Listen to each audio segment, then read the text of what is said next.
This should be a fairly short video. I'm not going to unbox my 4080. I already did that, but the reason why it's still in the box is because I don't have a proper power supply. Now that said, yes, I spent a ludicrous amount of money on a video card. I still to this day do not like the price I spent for this thing, but in reality, I was planning on buying one of these cards anyways. I just wasn't planning on buying it this soon. I was hoping to wait till July. That was what the plan was. But my 3070 had other plans. And since I've been in the chase of a stable system, I really can't have my 3080 doing that to me. And since I really haven't heard anything bad about these cards other than the power plug that NVIDIA decided to use, and apparently it's a user error. Other than that, I haven't heard anything bad about these cards. So when it comes to the 3070, the majority on Reddit is saying it's the GPU drivers. A few are saying it's the actual card itself. And it's the same for LTT. Granted, I only got like 5 replies compared to like the 50 to 60 or so from Reddit. So I'm going to say it is in fact the GPU drivers. But again, I didn't want to risk it. And also, I wanted something more powerful so I could actually do VR at decent frame rate and actually play Hogwarts Legacy without it just in the bed constantly. But then again, I think the Queen is almost done with the crack, so hopefully the performance is going to increase, but I'm not going to get to that in this video.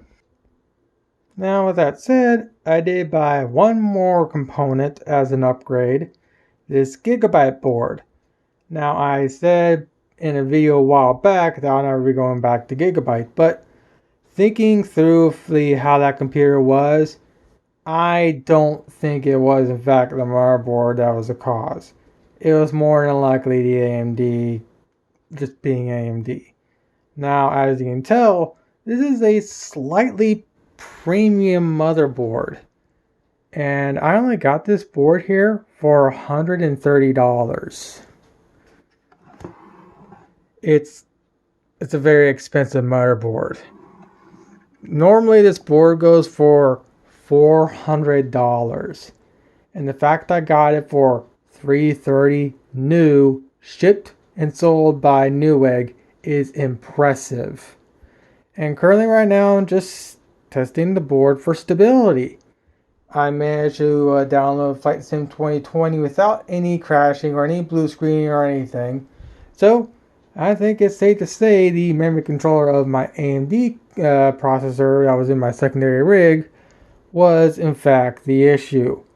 Now when it comes to my secondary rig, I did set up something temporary again. This has my i5-2400, 8 gigs of RAM, and my GTX 980. I won't put my 1080 Ti in this system, but I think it'll be too much for the i5-2400 to handle. And all I really ask this thing to do is Sea of Thieves and Minecraft. And that's what this thing does completely fine. If I want more heavier games, I got this computer right here, which is currently using a GT 1030 because the motherboard does not have an HDMI port and I don't feel like hooking this card up right now. So I just wanted to give an idea of what's currently going on with my computer situation, and I think I'm very close to finally having the stability I actually want. So with that said, expect an actual build video of this thing sometime Tuesday of next week, and that's because the power supply I ordered to power my 4080 is supposed to come in around that time. So I think that's pretty much it, and hopefully after that upload I'll actually get back to building life-size anime figurines and finally getting back to building Dark Mikamo. So I think that's pretty much it for this video.